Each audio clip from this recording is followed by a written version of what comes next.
Femme House fam, what's happening? It is her mix a lot. I am here with Zainab. Zainab, what's happening?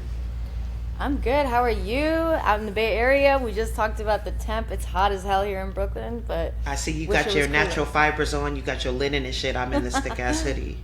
Yes, yes, it's that type of day. They say they say you've never had a colder winter than a summer in the Bay Area. That was a handful for me to try to wrap my head around, but now I get it. Yeah, the general gist is like, oh, bummer. Like it's not summer here Yeah. at all. Yeah, I mean, I love summer. I come from a very hot country as it is, so this feels very like natural to me. I like it. I don't mind it. There's nothing like a New York summer. There's just nothing like it.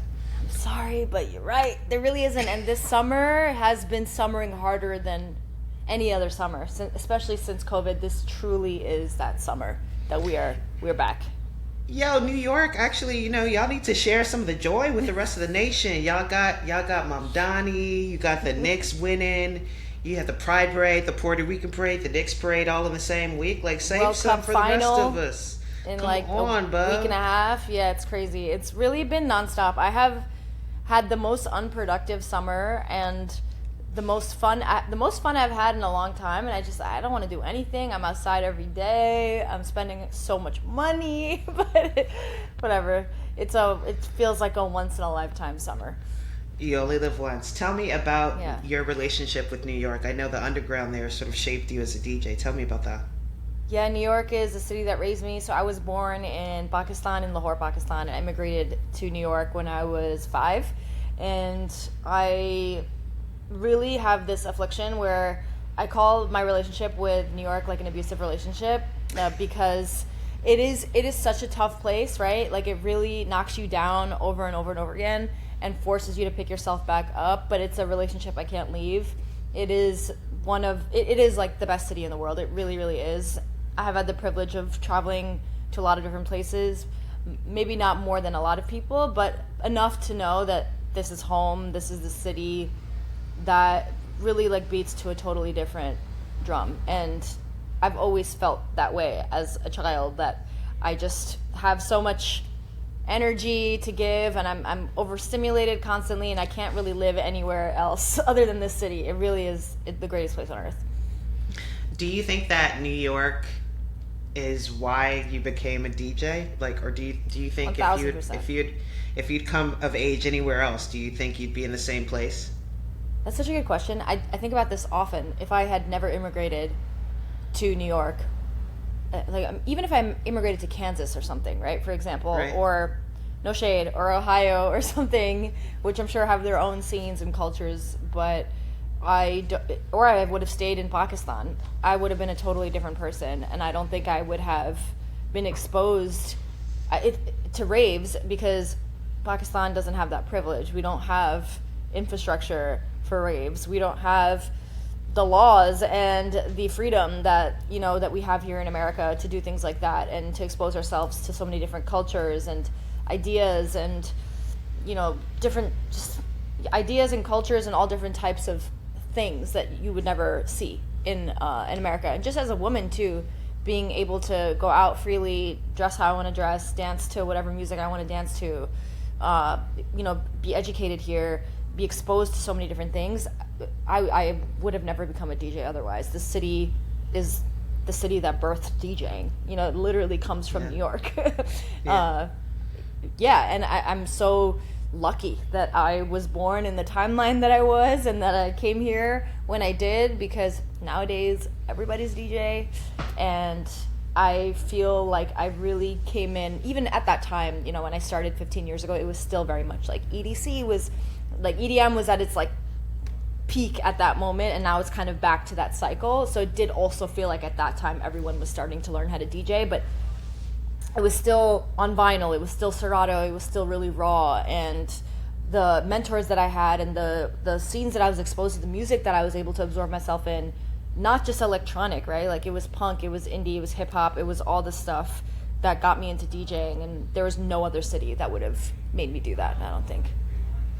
Can you tell me more about sort of your origin story and your journey from deciding you wanted to DJ, to learning how to DJ, to traveling the world DJing? Yeah, I went to school here in New York, and when I was in college, I started to go to raves. So back then it was Webster Hall actually is an iconic venue here in New York that I would see it started with really, I was a hip hop kid. That's how I came up. I was very much into, like, at least when I started to go to college, but prior to that, I was emo. I was like an emo kid, punk kid. I was really into rock, indie, you know, the Libertines, Arctic Monkeys, the Strokes, the Kooks, all this like transatlantic rock and indie stuff. And then it was Pharrell and the Neptunes and Tribe Called Quest. I think those were the three most formative hip hop experiences, and G Unit. What am I saying? G Unit too. That really like shaped me. Being a teenager in New York, bro. When G Unit dropped, I lived in New York. It was 2004, and you couldn't tell me that I wasn't like I'm selling crack in the streets, bro. Like, don't fuck with me. You know what I mean? Like many men, bitch. Dead ass. I used to go to Canal Street, and you know those G-Unit chains that would spin? Yeah. I literally went to Canal Street to buy one, and I thought I was so cool, and I like went back to high school, and I had the chain, and I was like, yo, peep my G-Unit chain, like this knockoff chain from Canal Street. That was it, you know, like 50 Cent, all this stuff. I was so obsessed with hip-hop, and it was such a like prime time, right? It was like Pharrell was dominating the charts. And then, because NERD was that crossover, right, of like punk and hip hop for me, and that's when I discovered this whole new world. And at the same time, also electronic music, because there was like indie sleaze era, so all of it was kind of converging. Yeah. And I was so privileged to go to raves, to concerts, to hip hop shows, and all of this. And that's where I discovered the figure of the DJ, just going out as a college student. And the first time I saw a DJ, it was in some shitty club somewhere in like Flatiron or Midtown, and you couldn't see the DJ, right? Like they were in a booth out to the corner, and I was just fascinated with the way the energy on the floor was shifting based on what they were playing. And I was like, let me go find this person. And I did the biggest faux pas where I requested a song, or like did it was horrible. And I was like, now I think back on that moment, I'm like, oh my god, that person probably hated me. And it was just some dude in a booth, and I was like, why are there I never see women in these booths, and B, I feel like I could do this on some bravado shit. Like I was like, I could probably do this better than this man is doing right now. And then I was like, I'm gonna learn. And after I graduated college, there was a school called Dubspot that used to teach DJing and production. It was in the meatpacking district, and I used my salary to buy a course there, and I went to Ultra Music Festival in Miami. I went to Electric Zoo in New York, and I just was like obsessed with this and started to learn. And even though I really loved house and electronic music, I really wanted to be a hip hop DJ, and that's how I started. So that was like, I was that girl. I was doing every hip hop party you can imagine. I was working with Boss and the Fiends and that whole crew.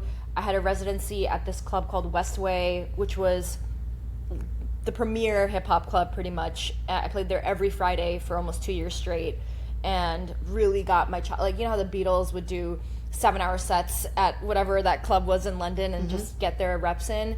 That was me at this place, Westway, and it's how I built my audience. It's how I built my name. Honestly, that club was so formative in my sort of just budding as a DJ and building connections and learning about music. And I remember my first set was with DJ Slink at Westway. It was crazy, and now I think about it, I'm like, wow, like, Slink's such a legend. That is crazy. And that's how it went from there. It was just hip-hop DJing for several different rappers like Boss, Duckworth, who else?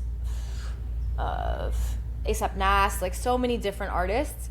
And eventually, I thought that's what I was going to do. I thought I was just going to be a touring DJ with a rapper or an artist, and I did that. And then eventually I was like, I have so much more depth to my taste than this too. I love hip-hop, and I always will, and it's still very present in my sets, even if it's not just straight hip-hop trap. It's ghetto tech, it's Miami bass, it's baile funk, all these genres that are influenced very much and shaped by hip-hop, right? And disco and all of that's all connected, right? We all know that. I don't need to tell you. And it's all from New York. So it's all like quintessentially the city. and it just evolved from there. I got into this electronic scene from there, the underground scene from there. I remember I opened for Kaytranada, and then I got really exposed to that audience because he's also like crossover of hip hop, R&B, house, etc. And it just kind of like went from there. Your sonic identity being sort of shaped in this way by New York means that you're getting a ton of influences in one set. What sort of journey are you trying to take audiences on when you're playing? Yeah, I mean, you basically said it. I think New York is a city that has birthed some of the most iconic genres, some of the most ubiquitous genres in the world, from disco. I know house is Chicago, but New York house has its own, moment and time, and hip hop, and there's so many genres I could talk about, and movements, and like the punk scene in New York. So I feel like I try to represent the diversity of sound and of culture here in New York in my sets, and I feel like New York is a global city, and my music is very global, but it's also very locally oriented, right? Like I feel like my sound is locally oriented but globally influenced, and I think it's very easy to have that when you're from a place like New York, and when you are driving down the street and you hear reggaeton, you hear bachata, you hear trap, you hear hip hop, you hear disco, you hear all this stuff, and that's just what's in my brain. That's just what like is there, and it comes out in my sets. So my sets are always a journey through the world. I really like to say that. Like, I am so influenced by so many different sounds, African rhythms, Latin rhythms, South Asian rhythms. It's all the sound of New York, honestly, and also the sound of my heritage. It's just like there too, because it's all very percussive and very rooted in drums and rhythm, and I mean that goes back to like our ancestors, right, and migration and all this stuff, and I feel like that's also a big part of my sound. It's very percussive, it's very joyous, but like gritty, like New York too. So yeah. Tell me about your party series, Azadi. Is that how you say that? Yeah, exactly. Azadi, and it means freedom, right? Correct. Yes. So you have this party series. I hear tell that soon it will be a label, but I sort of see it as like almost like an altar to your heritage. Can you tell me more about it? Yeah, no, that's a great way to put it. Azadi is a party series, future label, community, and hopefully future media company when time allows, once I'm done making all these songs and EPs and hopefully an album. But that's basically what it is. So I've started and stopped so many different events over the course of my career. As you know, we all try to do something that sticks, and nothing has ever really stuck, and I think it's because I never really put serious intention or thought behind longevity or what it means. And I think with Azadi, when I launched it, I really sat down and thought about like, what, I don't want this to just be another party. What does it actually mean? What does the sound represent? And who the artists that I'm booking and the story that we're telling? It's not just about me, right? What does that represent? What are we trying to say? And I think the first word that came to me was Azadi. I was like, this just makes sense, because it's not only liberty in the sense of like that is my core value as a human being is freedom, liberty, and you can't separate that from as a woman. You can't separate liberty as being a core value as an immigrant, as a Muslim woman, as an oldest daughter, as so many things, right? Liberty is at the core of my value system, and I think the people that I attract to my sets and the community that I attract, we all share that value.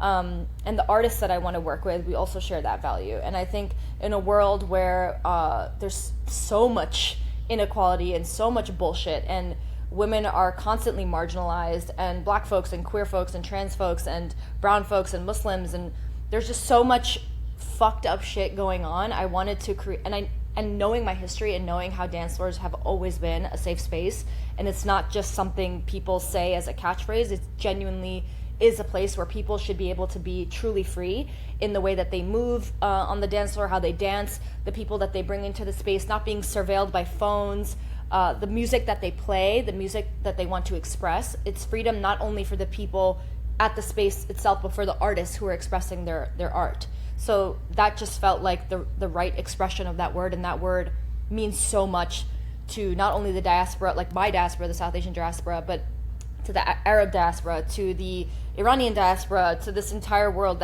That word has so much weight, and I wanted the event to have that weight too. So I'm very humbled and honored because with every iteration of the event, we've sold it out. Like, not a single event has not gone sold out, and every artist that has been booked aligns with that value, and every artist I feel that I've booked, I've handpicked all of them, and I truly feel like all of them are making waves on the global music scene.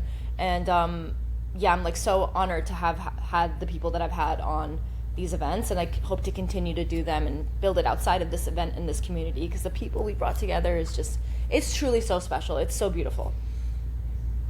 When are you going to start releasing tracks on your own label? Girl, I don't know. I mean, I think once this EP is out, so I have, my debut EP is coming out on August 14th, and it is called Canal View, which is the name of the neighborhood I grew up in Lahore, Pakistan. And once this EP is out, which I'm super excited about, I think the next step will be to start releasing on my own label, and also releasing other artists that I've booked on these Azadi events, who I also collaborate with, and have so many songs in the works with these artists. I'm excited to put them out, and I think that'll definitely be the next step. Can you tell me more about your transition sort of from a DJ to a producer, to a DJ producer, and sort of like what that shift meant to you? Yeah, I think it's so interesting because the DJs that I look up to and have always looked up to have always just been DJs. They never really were DJ producers. Very few of them are. I mean, now that I think about it, sure, but initially it was very much, I was drawn to DJs specifically for their skill as a DJ. Even if they had songs that I liked, it was never, oh my God, that track. It was always, wow, they are so good at telling a story. They are so good at putting me on to new sounds that I've never heard before.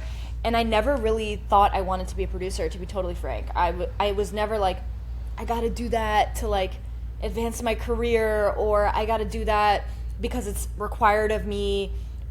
I told myself I will only start producing if it truly is something that comes from me, and it's something I want to do, not because I'm being told to do it. And it took deadass 12, 13 years of being a DJ to be like, oh damn, actually I kind of want to make this edit. It started that way, right? So it was, let me make an intro edit to this track. Let me make a mashup that I don't want to do live. I just want to have the edit gone or done. Then it transformed into, let me make a remix. And just to have these tools in my sets. But beyond that, it was also because I was starting to get really influenced by this collective out from the West Coast, actually, called No Nuzzer. They're not together anymore, but they were a collective of South Asian queer DJs and producers who would make these edits and remixes of like classic South Asian songs from Bollywood to, just around the diaspora. And they were really, I'd never heard anything like that, honestly, because our music is not necessarily represented in the club space. It is now more than ever, but also it's like white people doing it. White people taking Arab vocals, or they do it with Latin house, they do it with Afro house, they do it with everything, right? So it was like we weren't doing it except for them, and I thought that was so cool, and it sounded authentic. And they were doing like an amapiano edit of a Bollywood song, or because they were all influenced by these different global rhythms and turning it into something that was from our culture and just interpreting that for the current club landscape. And I got really inspired by that, and I wanted to make my own versions of that. So, and my shit was very hip hop influenced, very Afro beats, very New York, esque. So I remember I did this edit of this very popular Bollywood song called Mehndi Laga Ke Rakhna. You've probably heard it. Everyone and their mother has heard this song. And I took this J Balvin, Bad Bunny, Mr. Easy song, and I edited them and mashed it up. And it's one of like my most played SoundCloud edits. And I just made a whole pack of that. So that's how it started. I was like, I really love doing this stuff. And these people really resonated with these tools because they just were like, none of this exists. This stuff literally didn't exist. And that honestly gave me a jolt of motivation and encouragement to continue producing, because I really didn't do it for, you know, advancement of my career or anything. It was more just to have these tools in my sets. And when the response was so positive, I got the idea to continue. And initially I was in Serato Studio and I didn't even want to touch Ableton. I was so intimidated by it. And then one day I was like, if I could learn how to DJ, I can obviously learn how to produce. You know, like it can't be that hard. It's just a language. And luckily at that point I had such a big community of artists that I could tap into to show me how to navigate Ableton. And so I got lessons from my friends. I took online courses, and after a while I was like, I don't want to make remixes anymore. I just want to make my own. I just want to make something new, something that no one's heard before.